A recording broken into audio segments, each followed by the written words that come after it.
Ахой, комрады, с вами Муромец, и сейчас мы поговорим о полнометражных фильмах про космос.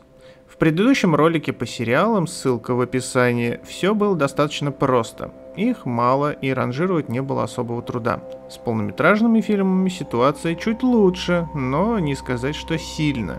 Их достаточно много, и среди них есть что выбрать. Другой вопрос, стоит ли их разделять по жанрам? Тут уже все становится гораздо печальнее. Я тут сел, прикинул все фильмы на одном листочке, и меня постигла грусть от их количества. Из моих наблюдений лучше всего фильмы про космос выходят в жанрах ужасов или триллеров. Для себя я это объясняю тем, что человеку всегда страшно все неизведанное и непознанное. Стоит упомянуть целых две мелодрамы космического масштаба. Это «Пассажиры» и «Космос между нами». Такое себе кино, если честно. Но если в первом хотя бы есть космические декорации, то во втором и того кот наплакал. К сюжету же вообще придираться никакого смысла. Мы не целевая аудитория. Знаете больше такого хлама? Пишите, даже интересно. Вообще, не забываем про подписку, колокольчик и другую требуху. Помогаем каналу. Но, возвращаясь к топу, можно бы было попытаться его разбить на жанры, но не хочу себя печалить. Там в каждом жанре даже топ-5 не наберется. Более того, большинство фильмов, стоящих упоминания, влезут в топ-10. Поэтому держите топ-10 полнометражных художественных фильмов про космос. Ну и, наверное, понятно, что на вкус и цвет все фломастеры разные. Поэтому те, кто не согласен с моим субъективным мнением, могут написать свой топ в комментариях. Любопытно чужое мнение.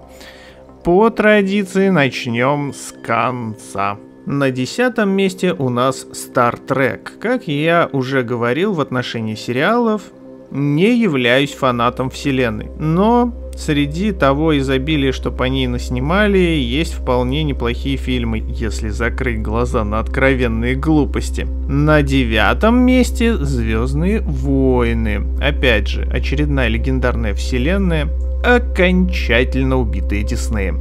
Лично я люблю древние 4, 5 и 6 эпизоды, причем без переработки и добавления в них дополнительных кадров с новой графикой и передовыми анимациями. Меня разочаровали снятые следом эпизоды с 1 по 3. Они абсолютно разрушили атмосферу старых фильмов, и уже молчу про диснеевские поделки. Такого говна уже мало кто выдержал. На 8-м «Звездный десант» Пола Верховена. Смотреть рекомендую только оригинал. Все, что наснимали после, трэш еще тот. В свое время на нашем телевидении вырезали из этого фильма много кадров из-за цензуры, так как в нем было полно жестокости, но при этом в нем много иронии. Особенно забавляли пропагандистские рекламные вставки со словами «Хотите знать больше?». Ну и еще одна крылатая фраза из фильма вдогонку «Хотите жить вечно?».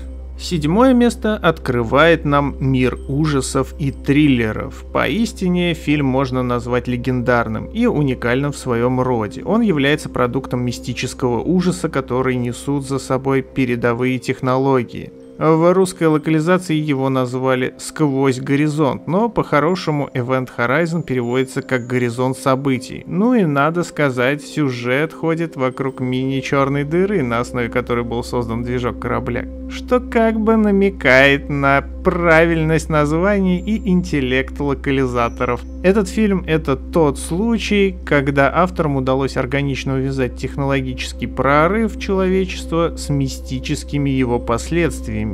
Из запоминающегося там неплохо показано, что будет с человеком, если он вылетит в космос без скафандра. Внимание, спойлер! Ничего хорошего. На 6-м месте «Пекло». По описанию может показаться, что это фильм-катастрофа, где кучка людей спасает человечество от вымирания, но нет. Это триллер в декорациях фильма «Катастрофы». В нем нашлось место и для философских размышлений, но и для тех, кто любит подумать. Для тех, кто любит созерцать, один только корабль, вынужденный себя закрывать щитом от солнца, выглядит эпично. И да, Корабль летит к Солнцу, чтобы его заново разжечь, так как оно угасает. На 5-м месте «Пандору». Не самый высокобюджетный фильм, от этого, наверное, и хороший. Суть в том, что Пандорум — это разновидность психоза, который случается с человеком, находящимся запертым в консервной банке в вакууме. Человеку начинает казаться, что вокруг все одержимы демонами, которых надо уничтожить. Ну и фильм как раз про такого человека, у которого наблюдаются как раз такие признаки. На мой взгляд, авторам не удалось хорошо поиграться с психоделикой главного героя, но зато им удалось все остальное. Картину надо смотреть как пазл, который должен сложиться в конце. Там есть твисты и неожиданные повороты. В общем, следить надо внимательно, иначе в итоге не все будет понятно. И если любите сходить во время фильма на кухню сделать бутер, чтобы потом похомячить перед монитором, это может сыграть с вами злую шутку. 4-е место занимает «Интерстеллар». Многие захотят его поставить на 1-е, я не из их числа. Фильм хорош своим визуалом и звуковым сопровождением. В нем шикарно нарисованы черные дыры, но сам сюжет изобилует откровенными глупостями и банальщиной.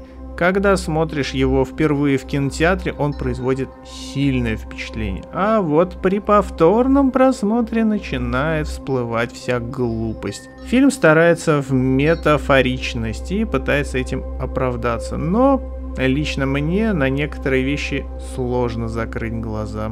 А вот 3-ку лидеров открывает фильм, которым «Интерстеллар» вдохновлялся, снятый по классике и являющийся прорывным для своего времени. Сейчас на него смотришь как на ретро-будущее.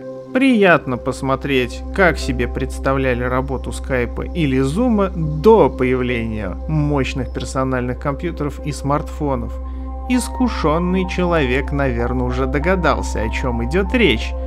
Да, это космическая Одиссея Стэнли Кубрика. Не каждый картину осилит, но она того стоит. Для кого-то это будет неожиданно, но на 2-м месте у меня «Аполлон-13». Фильм основан на реальных событиях. Американские астронавты должны были посетить Луну, но в итоге внештатной ситуации обогнули ее и вернулись домой. Знаменитая крылатая фраза «Хьюстон, у нас проблемы» оттуда. Понятное дело, что картина художественная, но авторы пытались показать все максимально детально и правдоподобно. Надо сказать, что наши недавно тоже сняли 2 фильма по мотивам былых космических побед Советского Союза. Это «Время первых» и «Салют-7». Первый, несмотря на откровенную клюкву и ложный посыл, что не благодаря, а вопреки, смотрелся неплохо, особенно благодаря некоторым визуальным решениям.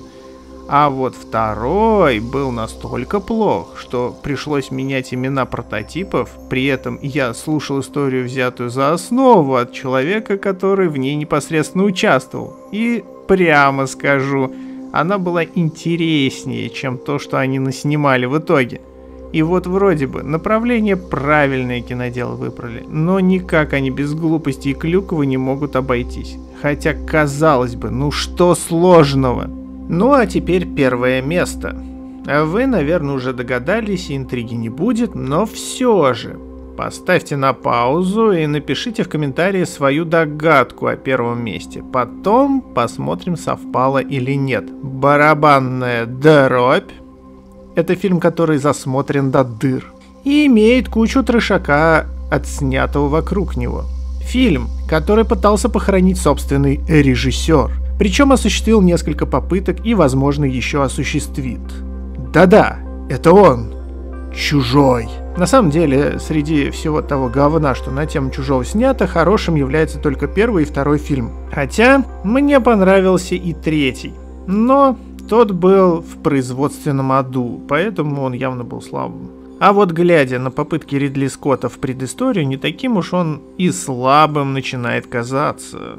На самом деле было сложно расставить места, и хотелось другие фильмы тоже на 1-е место воткнуть, но в итоге я прикинул, сколько раз я пересматривал тот или иной фильм и выбрал «Чужого». Его я смотрел больше остальных, разве что «Звездные войны» могут побороть его по этому параметру. Но, в отличие от Ридли Скотта, Джорджу Лукасу удалось обесценить оригинал предыстории, по крайней мере в моих глазах. Ну и вдогонку, почему не гравитация. Вот все там сделано красиво с точки зрения визуала. Но, блин, почему нельзя было в качестве консультанта пригласить специалиста? Для меня загадка. Там ляпы, от которых кровь из глаз может пойти. И это даже заметно простому Подпивковичу. Не к звездам с Брэдом Питтом в главной роли. Опять та же история. Чудесный визуал и ляпы. Но это еще не все. Главный посыл фильма, если утрированно, то нафиг сдался вам ваш этот космос. Сидите дома. Причем это там открытым текстом говорят, даже не пытаются задрапировать для приличия. Не Солярис, ни одна из экранизаций мне не зашла, каюсь. Причем их там много, и есть даже наша от великого и ужасного Тарковского. Вот не знаю, может быть дело во мне, но не заходит и все. Стоит упомянуть хорошие комедии «Автостопом по галактике» и «Стражи галактики». Они хорошие, но абсолютно несерьезные фильмы. Еще есть 3 фильма с Вином Дизелем про Риддика. Это «Черная дыра». Уж не знаю, что курили локализаторы. По идее, должно быть черный как смоль. Ну да ладно. «Хроники Риддика» и «Риддик». Спешу оговориться, я не люблю этого актера. Но роль Риддика из первого фильма серии единственная, которая у меня не вызвала сильного отторжения. Ну, то есть, по ощущениям, он там сам себя играет. Беспринципного подонка, без единого намека на положительного героя. В заключение добавлю, что есть еще куча фильмов без наличия космического путешествия, типа «Марсианина» или той же «Дюны». Они не попали в этот список из-за отсутствия этого самого путешествия. Да и по той же «Дюне» можно отдельный ролик сделать при наличии запроса на него. А запросы все можно оставлять в комментариях. Что смогу, то постараюсь сделать. Обязательно что-нибудь нажмите и напишите. Всем добра, всем пока, увидимся на полях сражений.